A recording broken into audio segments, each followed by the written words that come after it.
Hey guys, we're out in the shop out here. Trenton's working on Project Liberty here, and we're getting the new rockers put in here. Done some work on the bottom of the doors. We welded the sheet metal in, and it kind of went on a little.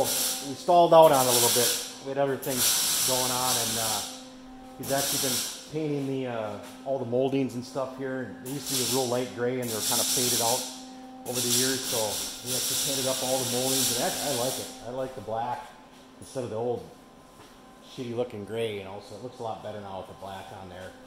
And I bent these rockers up out of some 16 gauge steel, and I'll open up the door here and kind of show you what I did. So we just kind of cut the old rocker out right here, and then we slid this one underneath our cut.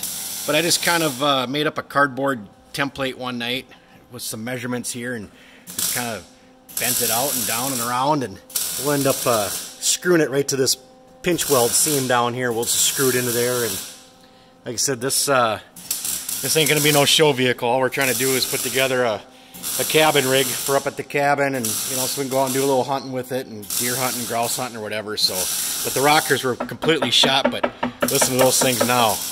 16 gauge. So some people have gone with heavier tubing and stuff, and I'm not going to go out in the rocks and stuff. I don't really need rock sliders and stuff, but we just needed some solid rockers again. So kind of cut the ends off here and put a little angle, a little plate on the ends and stuff. So, but starting to come around.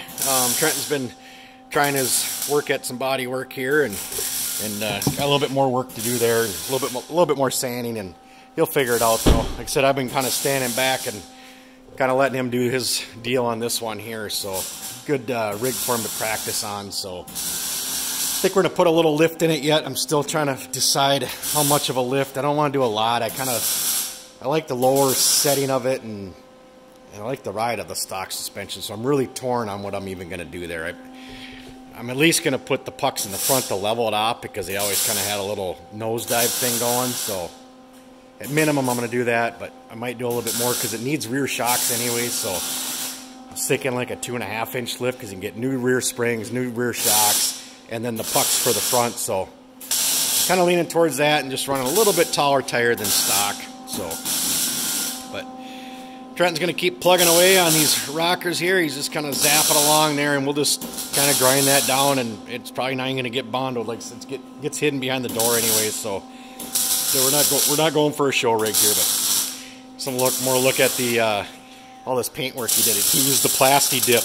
It looks nice, and it's a great finish on it. I did all this Plasti Dip paint on my Rhino years ago, and it held up good on the brush and everything. You could drive through the woods, and it didn't scrape off and stuff. So, but take a look at the Plasti Dip done on all the moldings and the bumpers. He took the rear tire off because the door is starting to actually get a little soft right in here. So got rid of the rear tire carrier. We'll just mount the tire inside so we still have a spare tire. But so thanks for watching, guys, and I'll just keep popping up little videos of updates on this thing. We're just slowly picking away at it. So thanks for watching, and please sub if you haven't. Hit the thumbs up and leave me a comment. Thanks, guys.